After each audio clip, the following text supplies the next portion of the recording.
Well, it's the first part of April on the Middle Provo River in Utah. There's still some snow on the high mountains. My friend Dan is waiting in here to make the cast in this hole. We've walked into this place. This is the first hole we're going to fish. He's using a bounce rig with a sawbug and a Provo River worm, I think.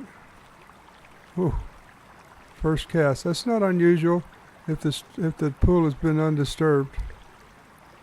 First cast. Sometimes we just catch one on the first cast and then nothing else happens. The fish are alarmed, by the one being brought in. Well, it's a happy thing to get one on the first thing, although sometimes we catch a fish the first time in the day and it's almost like a jinx and we don't catch anything else. I've seen it happen, but today I don't think that's going to happen. I think we're going to catch fish today.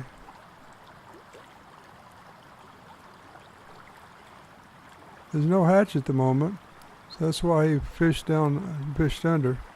Take a big stream like this in this early season. If there's no hatch and the fish coming up, you better fish under. That's what he did. He's going to get rid of put that little fish back. Now we're downstream in a different hole, and it's getting along towards the middle of the day. We're expecting some kind of a hatch. Midges and hopefully a few blue wings. A little early. Dan's got one on. He's been fishing the bounce rig here.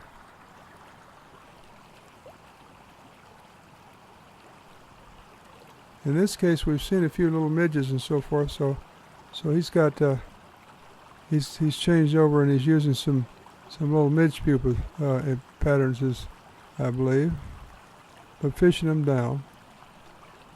Bring that in. That's a small brown trout.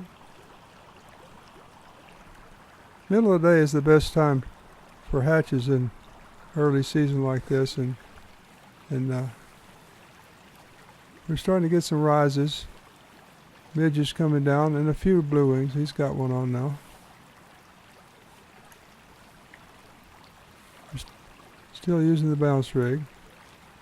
When the hatch starts, not many fish are coming up, then they're probably taking a lot of the insects underneath the water, so it's probably better to fish under. When the hatch gets heavy, then they feed more on top. Another small fish.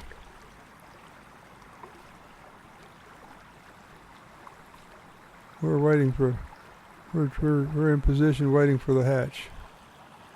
Well, now I've got an opportunity to fish, and I've got a nice one on. Dan's on the camera.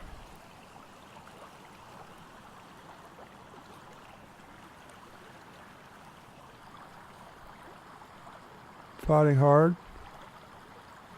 Not really sure what it is at the moment.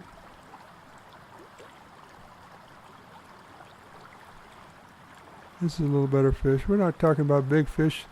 This Middle Provo has got a lot of fish, but not a lot of really, not huge ones. Now that's a mountain whitefish, big one, and about 17, 18 inches. Little smallmouth about the size of a dime, so they're hard to catch. Oh, but they fight good.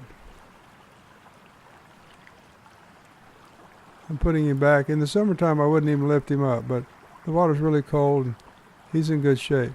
They need a lot of oxygen. In the summertime, you better leave them in the water and release them with some care to make sure they get some oxygen. Now I've got another one on, but I was dry fly fishing in this case, and since it's rare to get the whitefish to come up, I'm sure this is a brown trout. The whitefish have such a small mouth. They feed.